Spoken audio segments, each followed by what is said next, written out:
Praise the lord, హల్లెలూయా. దేవునికి స్తోత్రం కలుగుగాక. మీ అందరికీ శుభాలు కలుగుగాక. బాగున్నారండి?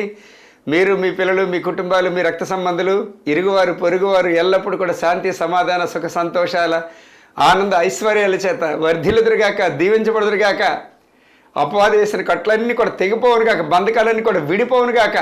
ఏ పాపం కూడా మీ మీద, నా మీద, ఎవరి మీద ఏలుబడి చేయకుండా గాక. నజరేయుడైన యేసుక్రీస్తు నామములో ఆయన రెక్కల చాటున భద్రపరచబడి సురక్షితమైనటువంటి క్షేమాన్ని అనుభవించడం గాక. యేసు శక్తి కలిగిన నామములో ఆమెన్, ఆమెన్, ఆమెన్. గత వారం నుంచి ఈ వారం వరకు మనలందరినీ కూడా సజీవ లెక్కల్లో ఉంచి వాళ్ళందరినీ క్షేమకరమైనటువంటి ఆశీర్వాదాల చేత ఈ విధంగా నడిపిస్తున్నటువంటి దేవాతి దేవునికి మహిమ, ఘనత, ప్రభావం కలుగుగాక. మీరు చూపుతున్నటువంటి ప్రేమను బట్టి, చేస్తున్న ప్రార్థనలు బట్టి, అలాగే అనేక మందికి ఈ వీడియోల్ని షేర్ చేస్తున్న విధానాన్ని బట్టి, మీ చుట్టాలు, పట్టాలు, ప్రక్కవారు అనేక మందికి ఈ వీడియోలు షేర్ చేస్తున్నారు. మీరు కూడా ఈ యొక్క సువార్తలో పాలి భాగస్తులుగా ఉంటున్నందుకు దేవునికి మహిమ కలుగుగాక. హల్లెలూయా. మంచిది ప్రియులారా. మరి చూపించండి, ఎస్ఎస్ రావు గారి యొక్క సాక్ష్యం అందరికీ ఆదర్శం అన్నటువంటిది కూడా మీరు అనేక మందికి షేర్ చేస్తూ ఉండండి. దాని ద్వారా అనేక మంది దీవించబడాలి, ఆశీర్వదింపబడాలి, దేవుని నామానికి మహిమ రావాలి. ప్రియులారా, దేవునికి స్తోత్రం కలుగును గాక. ఏ మనుషునికి ఏ గొప్పలు, ఏ యొక్క మెప్పులు రాకుండాను గాక యేసు నామములో ఆమేన్. ప్రియులారా, ప్రతి నెల మొదటి బుధవారం మరి సికింద్రాబాద్ ఆల్ఫా హోటల్ వెనకాల ఉన్నటువంటి ఎస్పీజీ చర్చ్కి మరి పరిశుద్ధాత్మ దేవుడు నన్ను తీసుకురావడం జరుగుతుంది. అనేక మంది వస్తూ ఉన్నారు. మంచి దీవెన ఆశీర్వాదాలు, మంచి అద్భుతమైనటువంటి ఆశ్చర్య కార్యాలు పొందుకుంటూ దేవుని మహిమపరుస్తున్నారు. ప్రియులారా, అందరు బట్టి చాలా సంతోషం. 10 గంటల నుంచి 2 గంటల వరకు ఉండడం జరుగుతుంది సికింద్రాబాద్ ప్రతి నెల మొదటి బుధవారం ఎస్పీజీ చర్చి. ఓకేనా? Alpha hotel back side. అదేవిధంగా రెండో బుధవారం అన్నది మరి ఇక్కడ సితారా సెంటర్ అన్నది మరి చెప్పలేను. ఈ నెల, అదే వచ్చే నెలలో నేను చెప్పలేను. ఎందుకంటే దేవునితో ఎక్కువగా ఉండాలి, దేవుని సన్నిధిలో ఎక్కువ గడపాలని చెప్పేసి ప్రేరేపణ వస్తూ ఉంది. పరిశుద్ధాత్మ దేవుడు చెబుతూ ఉన్నాడు. సరిపోయిందిలే, వాళ్ళందరూ కూడా వచ్చే బదులు నువ్వు కూడా వెళ్ళి వాళ్ళు ప్రార్థనలు చేసింది చాలు, ఇంకా నువ్వు నా సన్నిధిలో ఎక్కువగా గడుపు అని చెప్పేసి మాట్లాడుతున్నాడు పరిశుద్ధాత్మ దేవుడు. మీ ప్రార్థనలో కూడా మీరు జ్ఞాపకం చేసుకుని, ప్రస్తుతానికి సికింద్రాబాద్ అన్నది మాత్రం ఫస్ట్ బుధవారం నాడు మనం షేర్ చేసుకుందాం. దాని గురించి ప్రార్థన చేస్తూ ఉండండి. అదేవిధంగా ఇక్కడ ప్రతి ఆదివారం మరి 9:30 నుంచి 12:30 వరకు ఇక్కడ మా స్వగృహం నందే కూడిక జరుగుతుంది, ఆరాధన కూడిక. మరి దగ్గర ఉన్నటువంటి చుట్టుపక్కల ప్రాంతాల్లో ఉన్నటువంటి వారు రావచ్చు, మంచి దీవెన ఆశీర్వాదాలు పొందొచ్చు, అద్భుతమైనటువంటి కార్యాలు మీరు పొందుకొని దేవుని మహింపరచవచ్చు. మిమ్మల్ని అందరినీ కూడా స్వాగతం పలుకుతున్నాను ప్రియులారా. దేవునికి స్తోత్రం కలుగును గాక. అటు విధంగానే మీ ప్రార్థనలో మీరు జ్ఞాపకం చేసుకోండి. దేవునికి స్తోత్రం. ఈ సంవత్సరం మరి నా కుమార్తెకి మ్యారేజ్ కూడా జరగాలి. తను ప్రైవేటు యూనివర్సిటీలో ప్రొఫెసర్గా చేస్తుంది. మరి గవర్నమెంట్ జాబ్ కొరకు ఎదురు చూస్తుంది. కాబట్టి మీ ప్రార్థనలో మీరు జ్ఞాపకం చేసుకోండి. దేవుని స్తోత్రం. నా కొడుకు, కోడలు బాగున్నారు, సురక్షితంగా, క్షేమకరంగా మంచి సువార్తను అందిస్తూ ఉన్నారు, బైబిల్ బాగా చదువుతున్నారు, ప్రార్థన చెయ్యి పట్టి చేస్తూ ఉన్నారు. ప్రతి రోజు 3 గంటలు లేచి దేవుని కృప వల్ల, మీ ప్రార్థన దయ వలన దేవుని స్తోత్రం కలుగును గాక. హల్లెలూయా. రండి ప్రియులారా, ఇప్పుడు హోసన్న మినిస్ట్రీస్ నుంచి జాన్ వెస్లీ గారు పాడిన పాట పాడుకుందాం, దేవుని మహింపరచుకుందాం. ఆమేన్.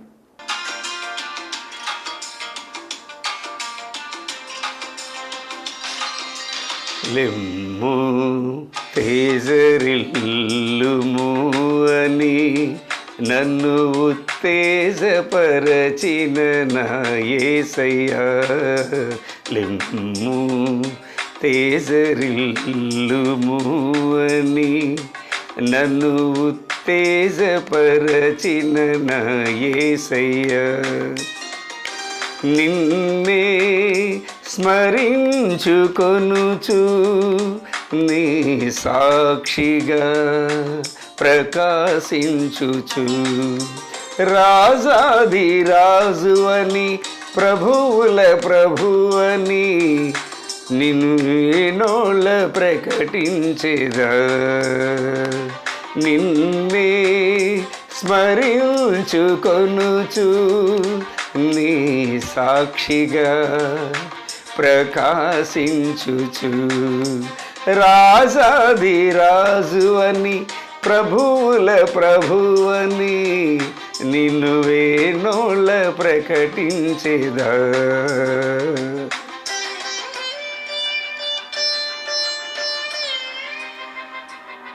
మరి నా అనుభవంలో నుండి నాకు తెలిసినటువంటి మాటలు ప్రభు గురించి దేవుని తెలియనటువంటి ప్రజలకి చెప్పనివ్వండి.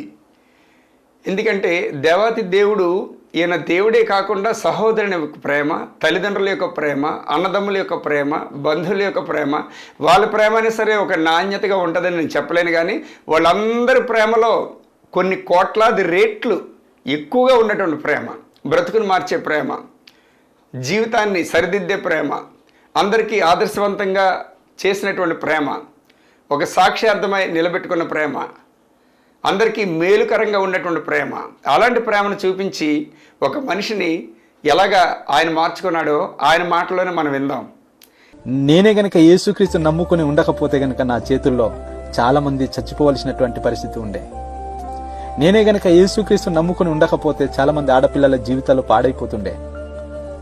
నేనే గనక యేసుక్రీస్తు నమ్ముకుని ఉండకపోతే గనక మీలాంటి వాళ్ళని ఎంతో మందిని ఈ పాటికి పైకి పంపించేటటువంటి పరిస్థితి ఉండే. మిత్రులరా, నేను మంచోడినైతే కాను, దరిద్రులలో ప్రధానుడను, పాపులలో ప్రధానుడను, సైకోలో నెంబర్ 1 క్యాండిడేట్ నేనే. మా ప్రాంతం ఏజెన్సీ ట్రైబల్ ఏరియా ఒక 5-10 సంవత్సరాల క్రితం ఎలా ఉందో ఒకసారి న్యూస్ చూడండి, న్యూస్ ఛానల్ చూడండి. అసలు ఏం జరుగుతుండేదో కూడా మీకు తెలుసు. ఇలాంటి పరిస్థితి ఎన్నో ప్రభుత్వాలు మారుకుంటూ వచ్చాయి. ఎంతోమంది అధికారులు మా ప్రాంతాలకు వచ్చినారు. ఎంతోమంది రాజకీయ నాయకులు మా ప్రాంతాలకు వచ్చినారు. మా ప్రాంతాలు మార్చబడలేదు, మా కుటుంబాలు మార్చబడలేదు, మా మనసులో శాంతి సమాధానాన్ని ఎవరూ నింపలేదు. ఒక రాజకీయ నాయకురాలన్నది ఏమన్నదంటే, ఎన్నో ప్రభుత్వాలు మారాయి కానీ ఈ ఏజెన్సీ ప్రాంతం మార్చబడలేదు. ఎంతో మంది రాజకీయ నాయకులు అడుగుపెట్టడం అనేది జరిగింది కానీ ఏ కుటుంబం మార్చబడలేదు. మూర్ఖత్వంతో కూడినటువంటి ఈ ప్రాంతాలు, రాక్షసులు లాంటి ఈ వ్యక్తిత్వాలు ఈరోజు కేవలం యేసుక్రీస్తుని నమ్ముకున్నటువంటి దేవుని సేవకులు వెళ్లి దేవుని సువార్తను ప్రకటించడం వల్లనే ఈరోజు ఈ ప్రాంతాలన్నీ కూడా మార్చబడ్డాయి. ఈరోజు మమ్మల్ని ప్రేమగా పలకరిస్తున్నారు.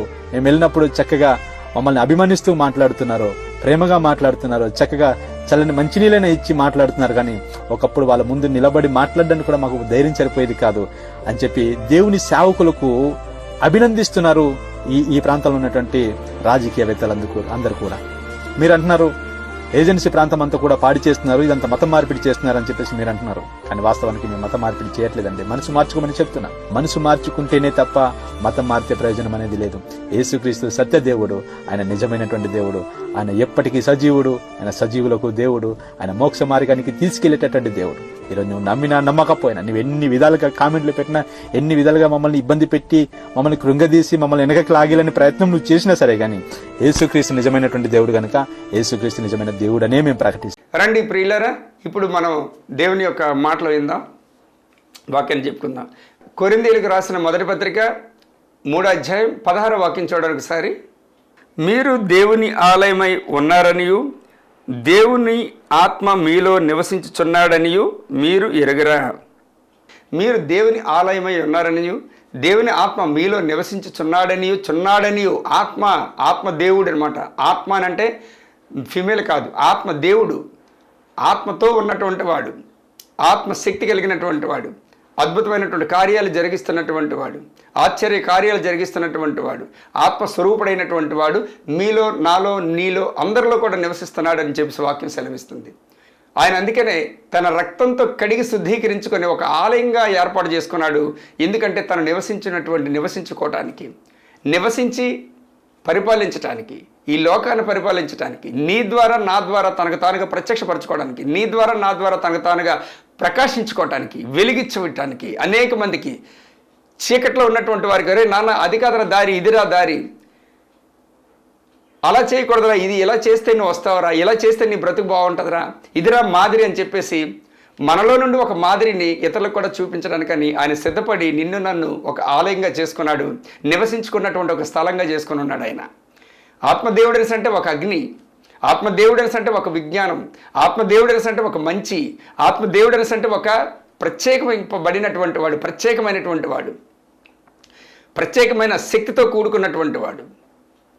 మరి నీ శరీరానికి ఎలాంటి అనారోగ్యాలు కానీ, నీ మనసుకి ఎలాంటి ఆందోళన కూడా రాకుండా ఉంటాయి అన్నమాట. అసలు యాక్చువల్గా నీ మనసు అన్నది, నీ ఆలోచన అన్నది, నీ మనసులో ఎవరు నివసిస్తున్నారో, నిన్ను ప్రతిరోజు కూడా నిన్ను తట్టి ఎవరు లేపుతున్నారో, నీ బ్రతుకుని ఎవరు నడిపిస్తున్నారో, నీ జీవితానికి ఎవరు అర్థాన్ని ఇస్తున్నారో, నీ మనసుకి ఎవరైతే సంతోష ఆనందాన్ని ఇస్తూ ఉన్నారో అది నువ్వు గమనించుకుంటే సరిపోతుంది. ఆత్మదేవుడు, ఈ జీవాత్మకు ఆత్మదేవుడు. నువ్వు ఎందుకంటే మనందరం కూడా చచ్చినటువంటి సర్పాల వలె, పావుల వలె పడి ఉండేటప్పుడు మనకు ఒక జీవాన్ని ఇవ్వడానికి వచ్చాడు ఆయన.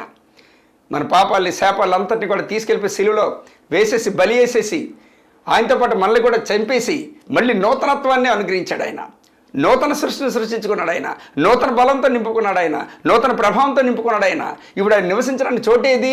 ఆత్మదేవుడికి ఒక పరికరం, ఒక ఇన్స్ట్రుమెంటు, ఒక ఆయుధం. ఎవరైనా అంటే నువ్వు నేనే. మనం వచ్చి లోకంతో నింపేసుకుంటాం. లోకంలో విషయాలన్నీ కూడా మన మనసు, అందరివి కూడా మనకే కావాలి. అందరి బాధ్యతలు, అందరి యొక్క ఆ యొక్క బాటలు, ఆ యొక్క నడవడికలు, ఆ యొక్క మంచి చెడ్డలు అన్నీ కూడా మనకే కావాలి. పొరుగింటోడు ఏం చేస్తాడు, ఆ పక్కింటోడు ఏం చేస్తాడు, ఈడేం చేస్తాడు, ఆడేం చేస్తాడు, మన చుట్టాల బంధువుల విషయాలన్నీ కూడా మనకే కావాలి. మన కుటుంబంలోనే మనకు సరిపోతాయి. అసలు ఎందుకు అవన్నీ ఎందుకు? అవన్నీ కూడా ఆలోచించేది ఏంటంటే బయట వాళ్ళు ఆలోచిస్తారు. రక్షణ లేనటువంటి వారు ఆలోచిస్తారు. దేవుడు అంటే తెలియనటువంటి వాళ్ళు ఆలోచిస్తారు. బెగులు, బెంగ, దిగులు, చీకు, చింత, పిరిగితనం, భయము, ఆందోళన, ఇవన్నీ కూడా వారికి సత్యం తెలియదు. వారి వెలుగంటే ఏంటి తెలీదు. వారి నూతుల్లో కప్పల్లా ఇదేనేమో ప్రపంచం అని చెప్పి సలా బ్రతుకుతారు. వారికి బెంగ, బెగులు, చీకు, చింత. నీకు నాకెందుకంటున్నా? మనకు ఒక సంచికరువుగా ఉన్నాడు ఆయన, ఒక సపోర్టర్గా, ఒక సజెషనర్గా, ఒక గైడ్గా ఉన్నాడు, ఒక దర్శకుడిగా ఉన్నాడు, ఒక నాయకుడిగా ఉన్నాడు, ఆశీర్వాదాలు అనుగ్రహించేటువంటి వాడిగా ఉన్నాడు. చెడంటూ బయటికి రాకుండా, దూరంగా మన మీదకి రాకుండా, ఏవైనా సరే మనలోనికి మన మీద రాకుండా కాపాడినటువంటి వాడు అయి ఉన్నాడు. మనం అందుకనే తెల్లవారేసరికి మనం ఏమై ఉన్నామో, మనలో ఎవరు నివసిస్తున్నారో, ఆయన ఎలాంటి వాడు అయి ఉన్నాడో, మనం ఎవరికి సంబంధించినటువంటి వాళ్ళమో, ఎవరికి బంధీలై ఉన్నామో, ఎవరు మన యొక్క మంచి చెడ్లు చూసినటువంటి వాడు, మన ఆలోచనలు ఎరిగినటువంటి వాడు, మన ఉద్దేశాలు ఎరిగినటువంటి వాడు, మన భవిష్యత్కాలాన్ని ఎరిగినటువంటి వాడు, మన పిల్ల పాపల మధ్య ఆశీర్వాదకరంగా ఉన్నటువంటి వాడు ఎవరు? ఆయనే ఆత్మదేవుడై ఉన్నాడు. ఆయన ఆత్మదేవుడై ఉన్నాడు ఆయన. ఇప్పుడు వాళ్ళు ఉన్నారు, ఎవరు ఇప్పుడు మన జనాంగం ఉన్నారు, పిల్లలు, వాళ్ళకి తెలియదు. వాళ్ళు చూడండి, 115వ అధ్యాయంలో ఉంటుంది అక్కడ, వారి విగ్రహములు వెండి బంగారువి, అవి మనుషుల చేతి పనులు, వాటికి నోరుండియు పలకవు, కనులుండియు చూడవు, చెవులుండియు వినవు, ముక్కులుండియు వాసన చూడవు, చేతులుండియు ముట్టుకొనవు, పాదములుండియు నడువవు, గొంతుకుతో మాట్లాడవు. వాటిని చూడండి, ఇక్కడ విషయం గమనించండి, వాటిని చేయువారును వాటి యందు నమ్మిక ఉంచువారందరూ వాటి వంటి వారై ఉన్నారు. చూడండి, వాటిని చేయువారు కూడా వాటి వంటి వారై ఉన్నారు. కళ్ళుండి చూడలేని పరిస్థితి, కాళ్ళుండి నడవలేని పరిస్థితి, నోరుండి మాట్లాడలేని పరిస్థితి, చెవులుండి వినలేని పరిస్థితి. సేమ్ అదేవిధంగా అవన్నీ కూడా మోగవై ఉన్నాయి. ఈ తయారు చేసినటువంటి వారు కూడా మోగవారై ఉన్నారు అని చెప్తున్నాడు. కాబట్టి నువ్వు ఎలాగున్నావో, నువ్వు ఆరాధించే దేవుడు ఎలాగున్నాడో సేమ్ నువ్వు కూడా అట్టి విధంగానే ఉన్నావు అని చెప్పేసి ఆయన చెప్తున్నాడు. వాళ్ళ దేవుళ్ళు అయితే, వాళ్ళు దేవుళ్ళు అని చెప్పేసి ఆరాధిస్తున్నటువంటి వారు ఎలా అయితే ఉన్నాయో, ఎలా అయితే వారు ఉన్నారు తయారు చేసినవి, సేమ్ వారు కూడా అదే విధంగా ఉన్నారు. ఇక్కడ పాయింట్ గమనించండి. అదేవిధంగా నీ దేవుడు, నువ్వు ఆరాధిస్తున్న దేవుడు ఏమై ఉన్నాడో, ఎలా అయి ఉన్నాడో, ఏ శక్తి కలిగి ఉన్నాడో, ఏ దీవెన కలిగి ఉన్నాడో, కళ్ళుండి చూసిన వాడై ఉన్నాడు, చెవులుండి విన్నవాడై ఉన్నాడు. నువ్వు కూడా వింటున్నావు. ఆయన వింటున్నాడు కాబట్టి నువ్వు కూడా వింటున్నావు. ఎందుకంటే నువ్వు ఆయన ఆరాధిస్తున్నావు కాబట్టి. ఆయన కాళ్ళతో నడుస్తూ ఉన్నాడు, నీకు కూడా కాళ్ళు ఇచ్చాడు, నువ్వు కూడా నడుస్తున్నావు, నువ్వు ఆరాధిస్తున్నావు కాబట్టి. ఆయన ఆలోచిస్తున్నాడు, నువ్వు కూడా ఆలోచిస్తున్నావు. ఎందుకంటే నిన్ను అట్టి విధంగా తయారు చేసుకున్నాడు కాబట్టి, నువ్వు ఆరాధించే దేవుడు అటువంటి వాడై ఉన్నాడు కాబట్టి నువ్వు కూడా అటువంటి వాడివే. అంతే. ఆయన ఎన్ని కార్యాలు జరిగించాడు భూమి మీద, నువ్వు కూడా అన్ని కార్యాలు నువ్వు జరిగించగలవు. ఎందుకు? నువ్వు ఆరాధిస్తున్నావు ఆ దేవుడిని. ఎలాంటి దేవుడిని ఆరాధిస్తున్నావు? శక్తివంతుడిని ఆరాధిస్తున్నావు, కార్యాలు జరిగించే దేవుడిని ఆరాధిస్తున్నావు, అత్యవసర పరిస్థితుల్లో ఆదుకునే దేవుడిని నువ్వు ఆరాధిస్తున్నావు. మన నోటి మాట అంటే మన ఆలోచనలో నుంచి మాట మన నోటికి రాక మునిపే ఆయన ఎరిగినటువంటి వాడు. అలాంటి దేవుడిని నువ్వు నేను ఆరాధిస్తున్నాం కాబట్టి మనం కూడా అంటే, అందుకనే 1 యోహాను 4వ అధ్యాయము 17వ వాక్యంలోను, ఆయన ఎట్టివాడై ఉన్నాడో మీరు కూడా ఈ లోకంలో అట్టివారే. నాకు ఎంత ఇష్టం అంటే ఈ మాట చాలా ఇష్టం ప్రియారు. నిజం చెప్పాలంటే చూడండి ఎంత, రే మీ నాన్న ఎలాంటోడు నువ్వు కూడా అలాంటోడు వినరా, వసే మీ అమ్మ ఎలాంటిదో నువ్వు కూడా అలాంటి దానివేనే అని అంటే ఎంత గొప్ప విషయం అది. అంటే మీ అమ్మ ఎంత మంచిదో నువ్వు కూడా అంతే మంచిదానివి. మీ నాన్న ఎలాంటి చెడ్డోడో నువ్వు కూడా అలాంటి చెడ్డోడు వినరా అంటే మీ నాన్నతో పోలిస్తాడు అక్కడ. కాబట్టి ప్రియులారా, ఇది గమనించండి. పరిశుద్ధాత్మ దేవుడు మనకి మన యొక్క హృదయం ఆయన ఆలయం చేసుకుని ఉన్నాడు. పరిశుద్ధాత్మ దేవునికి ఒక ఆలయంగా, ఒక నిలయమై ఉంది మన మనసు, మన హృదయం, మన ఆలోచన విధానం అంతా. ఎంత ఆశీర్వాదం చూడండి. దేవునికి స్తోత్రం గారని కాక హల్లెలూయా. కాబట్టి ఇక్కడ ఏమంటాడు అంటే ఆయనకు ఆలయమై, అందుకని మీ దేహంతో మీరు ఆయన మహింపరచండి అని చెప్పేసి అంటాడు. ఇక్కడ 6:19-20లో కూడా అంటాడు, అంటే మొదటి కొరింథీయులకు రాసిన పత్రికలోని. కాబట్టి మనం ఏమి ఒక్కసారి మన మనసులో ఎవరున్నారో, మన హృదయంలో ఎవరు నివసిస్తున్నారో, ఆయన ఎట్టివాడై ఉన్నాడో, ఆయన ఎట్టి ప్రవర్తన గలవాడై ఉన్నాడో, ఎట్టి శక్తి కలిగిన వాడై ఉన్నాడో, ఆయనకు మనం ఏమై ఉన్నామో మనం ఒక్కసారి జ్ఞాపకం చేసుకుంటే చాలు, ఒక్కసారి మనసు పెట్టుకుంటే చాలు. ఒక్కసారి ఇప్పుడు చూడండి, తల్లి గర్భంలో ఉన్న శిశువుని అస్తమాటు కూడా చూసుకుంటుంది. ఎందుకు? కదులుతున్నాడా, పడుకుంటున్నాడా, ఆడుకున్నాడా, ఏం చేస్తున్నాడు, శిశువుని అస్తమాట కూడా ఈ పొట్ట మీద చేయి పెట్టుకొని ఎందుకు చూస్తుంది అంటే తన యొక్క రక్తం ఏం చేస్తుంది, తన యొక్క రక్తం లోపల ఏం చేస్తుంది, తన పోలికతో ఉన్నటువంటి వాడు ఏం చేస్తున్నాడు, తన ప్రాణంతో ప్రేమిస్తున్నటువంటి ఆ ప్రాణం ఏం చేస్తుంది లోపల, ఆడుకుంటుందా, పడుకుంటుందా, కూర్చుందా, ఏం చేస్తుందని అబ్జర్వేషన్. హల్లెలూయా. అదేవిధంగా మన దేవుడు కూడా మనల్ని ప్రతీది కూడా అబ్జర్వ్ చేస్తూ ఉంటాడు. అలాగే మనం కూడా అబ్జర్వ్ చేస్తూ ఉండాలి, మనలో ఎవరు నివసిస్తున్నారు, ఎటువంటి వాడై ఉన్నాడు ఆయన, ఎలాంటి వాడై ఉన్నాడు ఆయన, ఎవరికి మనం పిల్లలమై ఉన్నాము, ఎవరు మనకి తండ్రి అయి ఉన్నారు, ఆ తండ్రికి ఉన్నటువంటి కెపాసిటీ ఏంటి, దాన్ని చూసుకుంటూ ముందు మురిసిపోతే చాలు. నువ్వు ప్రార్థనే చేయనవసరం, ప్రతి నడుస్తూ మాట్లాడవచ్చు, thank you daddy, thank you daddy, thank you daddy, ఈ కార్యం నువ్వు జరిగించినందుకు థ్యాంక్ యూ డాడీ, ఎల్లకి మునిపే పని జరిగించినందుకు థ్యాంక్ యూ డాడీ, ఎల్లకి మునిపే నీ దోతలు పంపించినందుకు థ్యాంక్ యూ డాడీ అని అంటే పొంగిపోతాడు ఆయన. ఎందుకంటే ఆయన చెవులుండి వినగలిగినటువంటి వాడు, మనసుండి ఏకాగ్రతతో మనల్ని కనిపెడుతున్నటువంటి వాడు ఆయన. అందుకని ప్రతి క్షణం కూడా ఆయన కళ్ళు మనల్ని చూస్తూ ఉంటాయని చెప్పేసి మనం చాలాసార్లు క్లియర్గా ఉంది. 34:21 యోబు గ్రంథం, కీర్తనల గ్రంథం 11:4, సామెతల గ్రంథం 15:3, ఎంత చక్కగా ఆయన కళ్ళు ప్రతి ఒక్కరు కూడా చూస్తున్నాయి. అందుకని ఎవరు చూడలేదు కదా అని చెప్పేసి నువ్వు ఏదైనా చేసావు అనుకో, అప్పుడే నీకు స్కానింగ్ అయిపోయినట్టు లెక్క, దానికి తగినటువంటి ఫలం నీకు వచ్చేస్తుంది. దేవుని స్తోత్రం గారండి కాక. అయితే ఇక్కడ ఏంటంటే ఒకటి అంటాడు, నా ద్వారానే తప్ప నువ్వు ఏది చేసినా సరే నీ అంతలో నువ్వు ఏం చేయలేవు, నాకు మీరు వేరుగా ఉండి ఏమి చేయలేరు.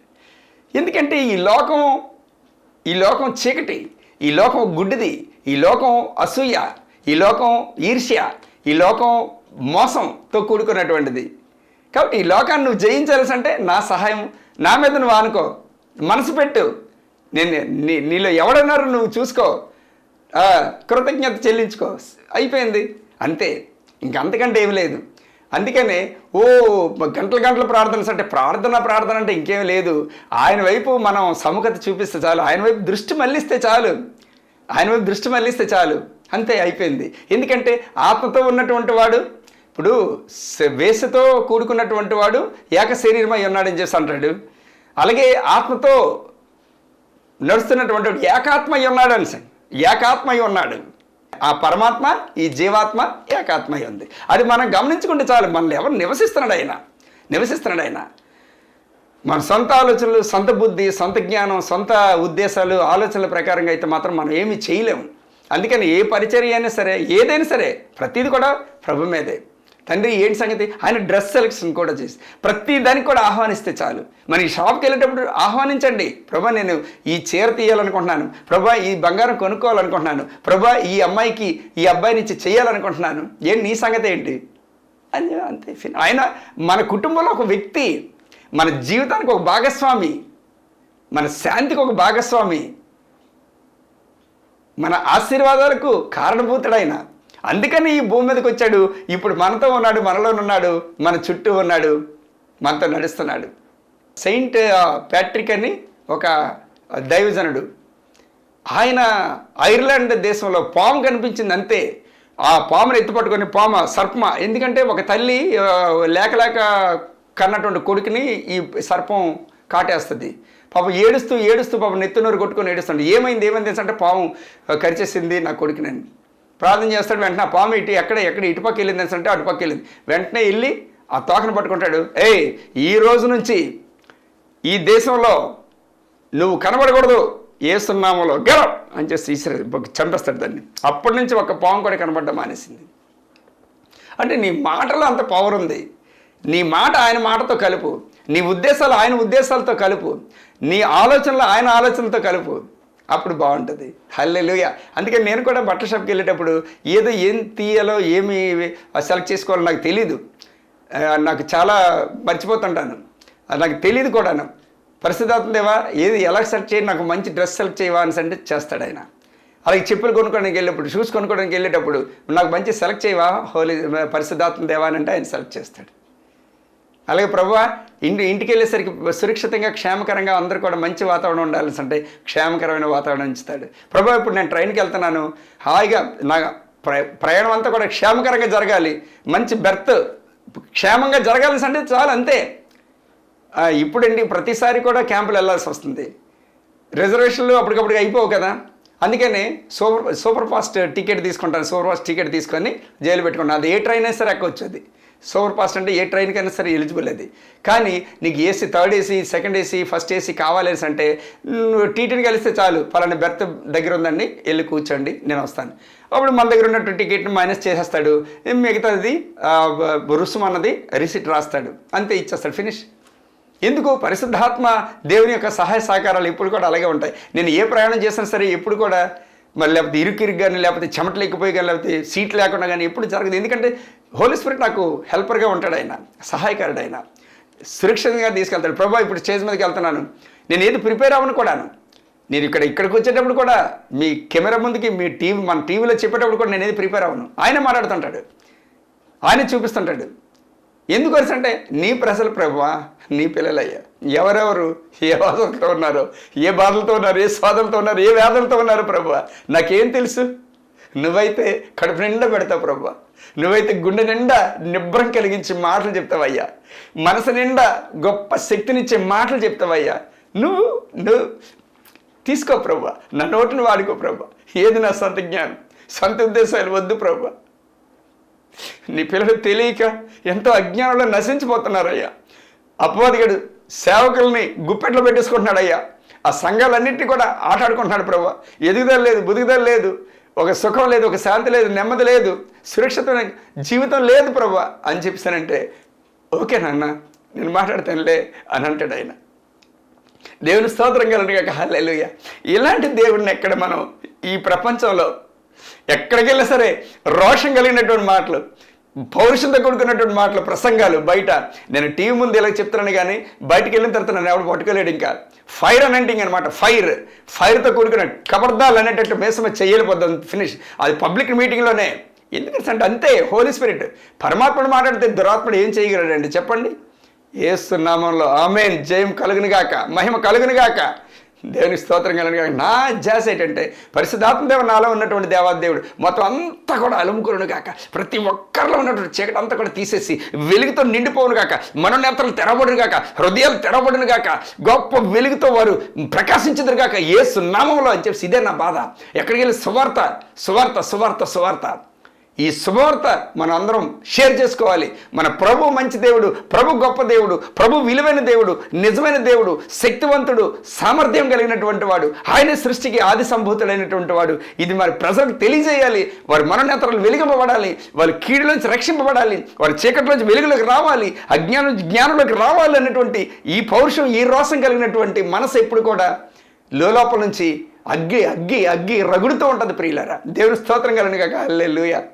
మహిమ ఘనత ప్రభావం ఆయనకి కలిగిన. కాబట్టి మనలో ఉన్నటువంటి వాడు లోకంలో ఉన్నవాడికంటే గొప్పవాడు. కాబట్టి మన శరీరాన్ని ఆయన ఆలయంగా చేసుకున్నాడు. కాబట్టి మన మనసంతా, మన ఉద్దేశాలు, ఆలోచనలన్నీ కూడా అతని మీద పెట్టి మన జీవితాలు ముందు కొనసాగి అనేక మందికి ఆశీర్వదకరంగా, అనేక మంది దీవెనకరంగా వికసించును గాక, ప్రకాశించును గాక యేసు నామములో. ఆమేన్, ఆమేన్, ఆమేన్. ఈ మాటలైన విత్తనాలు మన హృదయం నేల మీద నాటింపచేసి ఆయన నీరు పోసి పాడిగట్టి ఫలింప చేయను గాక నజరేయుడైన యేసుక్రీస్తు నామములో. ఆమేన్, ఆమేన్, ఆమేన్. రండి ఇప్పుడు ఒక సాక్ష్యాన్ని మనం విందాం. నా పేరు సుజిత అండి. నేను పెద్దాపురం నుంచి వచ్చాను. నాకు గ్యాస్ట్రిక్తో బాగా సఫర్ అయ్యేదాన్ని. డిగ్రీ టైంలోనే బాగా సఫర్ అయితే ఇప్పుడు మామూలుగా మోషన్స్ అయ్యి విపరీతంగా రాత్రులు అయ్యి నిద్ర అది ఉండక చాలా గ్యాస్ట్రిక్తో ఇబ్బంది పడేదాన్ని. అప్పుడు మా ఊర్లో పెద్దాపురంలో కూడా జాయిన్ చేశారు. హాస్పిటల్ అది జాయిన్ చేసినా మందులు వేసుకుని ఏం వేసినా కూడా మోషన్స్ అయ్యి రాత్రులు అయ్యి కూడా నిద్ర అసలు ఉండేది కాదు. అందరూ పడుకున్నా నేను మాత్రం అలా కూర్చునేదాన్ని.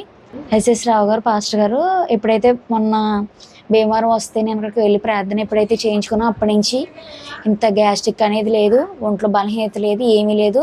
నిద్ర కూడా బాగా పడుతుంది. బాబుకు కూడా ఎప్పుడైతే ప్రార్థన చేశారో అప్పటి నుంచి బాబుకు కూడా ఏం తేడా లేదు. లేదంటే ఎప్పుడు కూడా బాబు ఎప్పుడు బలహీనతగా ఏదో జ్వరం రావడం, రొంప రావడం, అస్తమానం హాస్పిటల్ తిప్పడమే సరిపోతుంది బాబుని.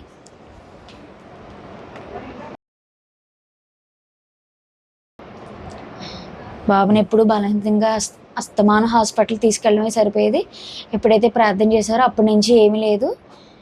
నాకు బాగుంది, బాబుకి కూడా బాగుంది. దేవుడి చిన్న సాక్ష్యం దీవించును గాక. ఆమేన్. ఈ సాక్ష్యాన్ని దేవుడు దీవించి ఆశీర్వదించును గాక. ఆమేన్.